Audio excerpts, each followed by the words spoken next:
6월 15일 수요일 뉴스송아의 온라인 큐티를 시작하겠습니다. 오늘 큐티의 본문은 베드로전서 1장 1절부터 12절까지의 말씀이고요. 제가 오늘 읽은 말씀은 6절 한 절의 말씀입니다.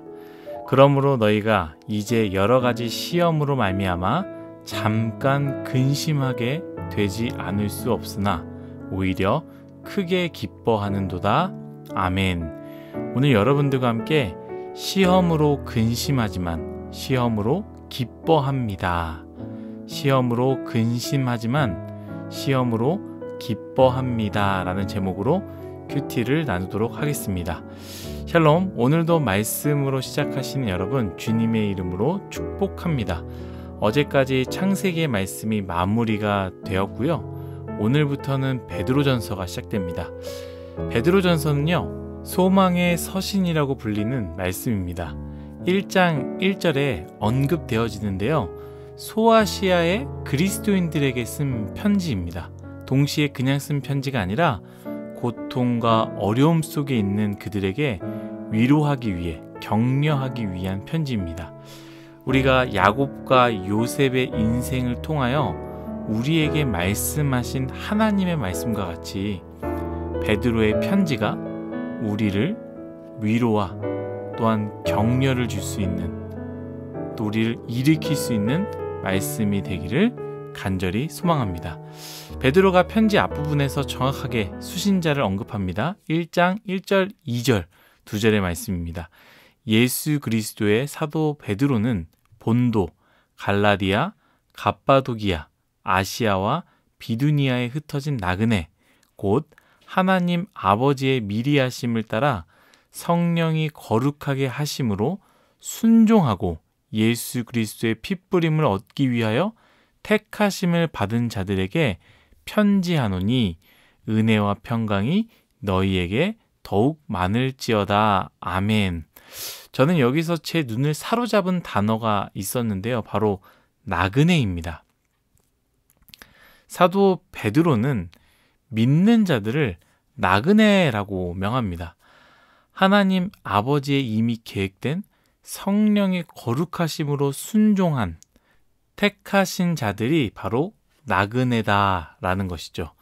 이 세상의 주인, 영원히 살 주인이 아니라 본 고향이 따로 있고 이곳은 잠시 지나가는, 살아가는 사람들이 바로 나그네입니다. 여러분, 우리는 나그네입니까? 아니면 주인입니까? 월요일 큐티의 야곱의 고백을 가지고 제가 정체성이라는 큐티를 여러분들과 함께 나누지 않았습니까? 야곱의 인생 후반부는 왕과 같은 최고의 인생을 살았지만 야곱은 그곳에 영원히 머물려 하지 않았습니다. 늘 마음은 하나님의 본향을 향하여 살았습니다. 우리의 마음은 어디에 두며 살아가고 있습니까? 절대로 아무것도 하지 않고 살라는 말이 아닙니다. 마음을 어디에 두면서 여러분들이 공부를 하고, 마음을 어디에 두면서 일을 하며, 마음을 어디에 두면서 연애하고 결혼 생활하고, 마음을 어디에 두면서 여러분들이 인생의 꿈을 꾸고 있습니까?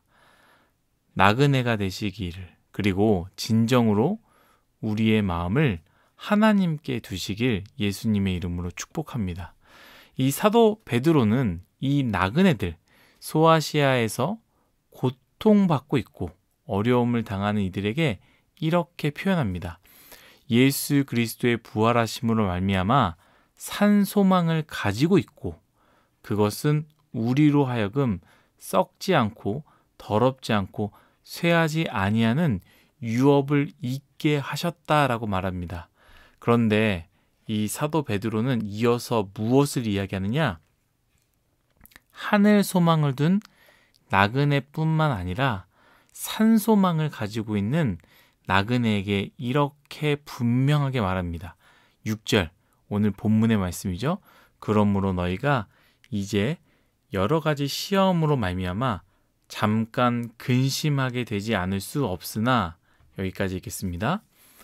하늘 소망을 둔 산 소망을 가지고 있는 나그네에게 첫 번째, 그들에게도 동일하게 여러 가지 시험이 있고, 두 번째, 그것으로 동일하게 근심한다 말하고 있습니다.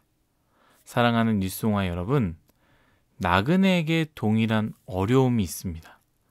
어려움이 없기를 간절히 바라지만 여러분, 우리에게는 반드시 어려움이 찾아옵니다. 전에 여러분들과 반석 위에 지은 집과 모래 위에 지은 집을 이야기하면서 많은 이야기를 하지 않았습니까? 어디에 지었느냐가 중요한 것이 아니라 모래 위든 반석 위든 반드시 바람은 불고 창수가 온다라는 것이죠. 여러분, 반드시 어려움이 찾아옵니다. 그렇기 때문에 우리는 모래가 아니라 반석 위에 집을 지어야 합니다. 그런데 참 위로가 되는 것은 무엇이냐? 사도 베드로가 이 부분에 대해서 이렇게 이야기합니다. 이 어려움이 찾아올 때 6절에 이렇게 나와 있죠. 너희가 이제 여러 가지 시험으로 말미암아 어려움, 시험, 고난 이런 것으로 말미암아 너희는 반드시 그 시험, 어려움, 고난을 넘어서야 한다. 너희는 그 시험, 어려움, 고난 이것을 승리해야 된다. 너희는 싸워야 한다. 이겨야 한다. 이렇게 말하지 않습니다. 사도 베드로는 무엇이라 말하느냐? 이것으로 말미암아 너희가 근심하게 되지 않을 수 없다라고 말합니다. 근심하게 된다라는 것이죠. 여러분, 어려움이 찾아오면 근심하는 것 당연합니다. 믿음 있는 사람들은 시험이 찾아오면 아무렇지도 않겠지라고 생각할 텐데 아닙니다. 우리가 창세기 큐티 할 때요. 토요일 큐티여서 아마 넘어갔을 텐데 요셉이 총리가 되고 나서 결혼을 하고요. 누구랑 결혼합니까? 애굽왕 바로의 딸 그 여인과 함께 결혼하지 않습니까? 그때 두 아들을 낳습니다. 첫째 아들의 이름이 무엇인지 아십니까? 므낫세인데요. 그 므낫세의 뜻을 성경에서 이야기합니다. 그런데 그 뜻을 읽고 나면요. 굉장히 짠하고요. 눈물이 납니다. 창세기 41장 51절 제가 한번 읽도록 하겠습니다. 요셉이 그의 장남의 이름을 므낫세라 하였으니 하나님이 내게 내 모든 고난과 내 아버지의 온 집 일을 잊어버리게 하셨다 하미요. 아멘. 여러분, 요셉이 얼마나 고생했습니까? 사랑하는 가족에게 버림받았고 노예로 팔리고 죄수가 되어서 언제 죽을지 모르는 수많은 고통 속에서 살았습니다. 그런데 하나님이 은혜로 회복하게 만드시고 심지어 총리로 만들어 주셨습니다. 아마 요셉은 꿈도 못 꿨을 것입니다. 나의 인생이 어떻게 총리가 될 수 있었을까? 그런데 하나님은 거기서 머물지 않게 하시고요. 요셉에게 자신과 똑같은 똑 닮은 아들까지 주십니다. 그게 바로 므낫세라는 것이죠. 그러면서 그 므낫세를 바라보며 요셉이 이렇게 고백했다는 것이죠. 하나님이 내게 내 모든 고난과 내 아버지의 온 집 일을 잊어버리게 하셨다. 무슨 뜻입니까? 요셉이라고 어찌 근심이 없었겠습니까? 하나님께서 동행하셨지만 형통의 길을 주셨지만 요셉의 마음속에는 지울 수 없는, 잊을 수 없는 아픔과 슬픔, 고난과 근심이 있었습니다. 그것은 요셉이 노력해서 지울 수 있는 것이 아닙니다. 여러분, 어려움과 고난과 시험으로 인해 근심이 오는 거요? 당연합니다. 믿는다고, 내가 믿음의 사람이라고 그 근심이 피해가거나 지워지거나 사라지는 것이 아닙니다. 근심이 늘 내 앞에 있다면 그 근심과 함께 사십시오. 괜찮습니다. 왜냐하면 이제 이 이후의 말씀이 베드로가 이야기하는 건데요. 왜냐하면 근심을 하나님께서 기쁨으로 바꿔주시기 때문입니다.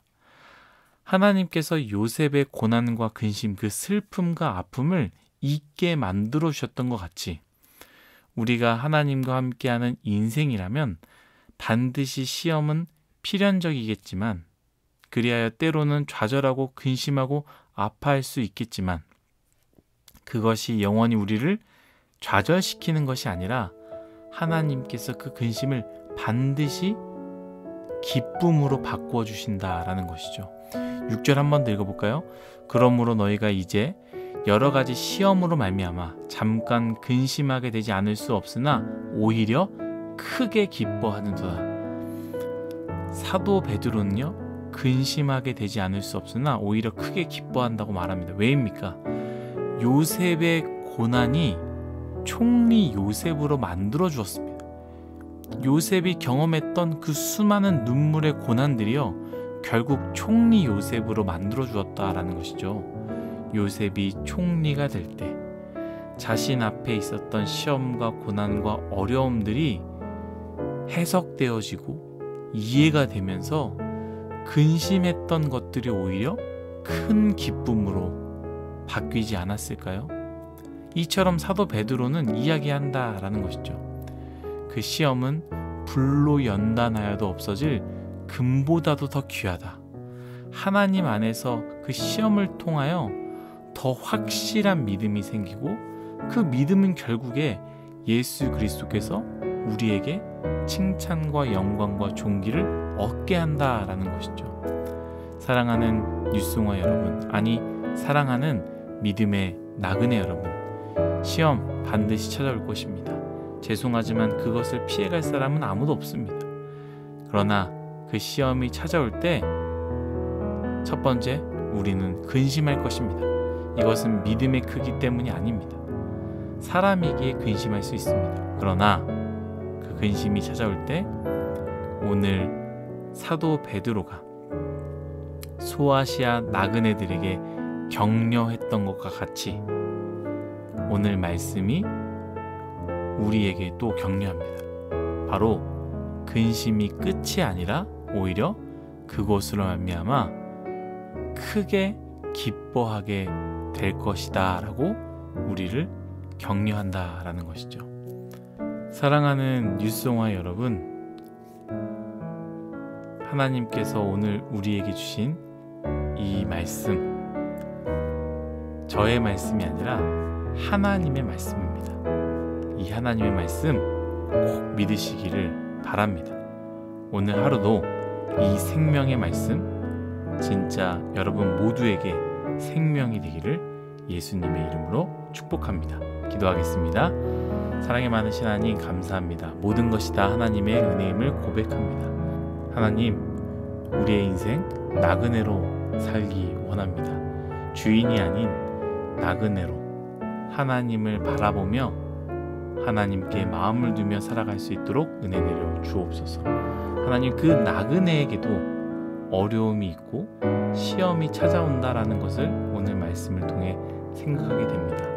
하나님, 그 시험을 통해 하나님께서 일하실 것을 기대하며 그 시험을 통해 근심이 오지만 결국 말씀으로 그 시험들을 해석하였을 때 이 시험이 나를 또한 나의 믿음을 강하게 만든다라는 것을 깨닫고 크게 기뻐하길, 모두가 기뻐할 수 있도록 은혜 내려 주옵소서.